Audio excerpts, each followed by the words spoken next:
নামের সঙ্গে সাগর থাকার কারণে অনেকে একে সাগর হিসেবে বিবেচনা করে, কিন্তু ডেড সি বা মৃত সাগর মূলত একটি হ্রদ। এই হ্রদটির কথা ইতিহাসে বিভিন্ন সময়ে বিভিন্ন ধর্মগ্রন্থেও উল্লেখিত হয়েছে। পৃথিবীর অন্যান্য সাগরের তুলনায় মৃত সাগরের পানি 10 গুণ বেশি লবণাক্ত।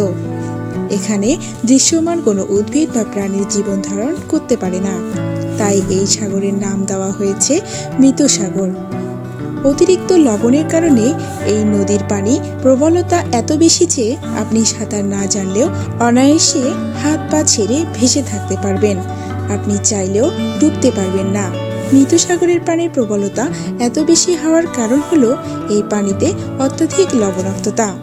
এই পানিতে লবণাক্ততার পরিমাণ 35%, অর্থাৎ মৃত সাগরে 100 গ্রাম পানিতে প্রায় 35 গ্রাম লবণ আছে, যা সাধারণ সমুদ্রের পানির চেয়ে 10 গুণ বেশি লবণাক্ত।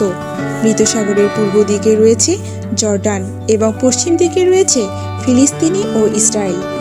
প্রায় 20 লক্ষ বছর আগে জেসরিল উপত্যকা এবং ভূমধ্য সাগরের মধ্যবর্তী স্থলভাগ ধীরে ধীরে উঁচু হওয়ার ফলে এর বিশাল হ্রদের সৃষ্টি হয়।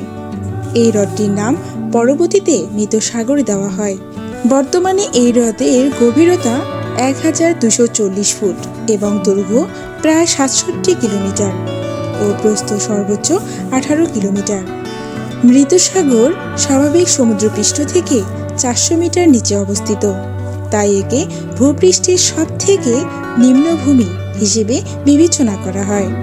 এই হ্রদ জলজ প্রাণী এবং উদ্ভিদের জন্য প্রাণঘাতী হলেও মানুষের ত্বকের বিভিন্ন রোগ নিরাময়ে ওষুধ হিসেবে কাজ করে।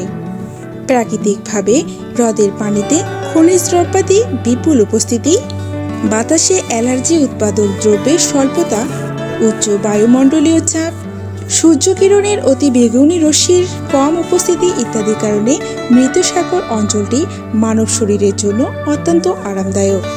তাই হাজার হাজার বছর ধরে মানুষ এই হ্রদকে বিভিন্ন চর্মরোগ নিরাময় কেন্দ্র হিসেবে ব্যবহার করে এসেছে। সমুদ্রপৃষ্ঠ থেকে অনেক নিচে হওয়ার কারণে পৃথিবীর অন্য যে কোনো স্থানের তুলনায় এখানে অক্সিজেনের মাত্রা প্রায় 10% বেশি। এখানকার বায়ু প্রাকৃতিকভাবে উৎফুল্ল।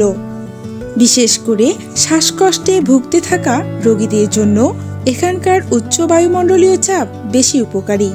এছাড়া মৃত সাগরের লবণাক্ত কাদা ঔষধি ও প্রসাধনী গুণের কারণে প্রসিদ্ধ।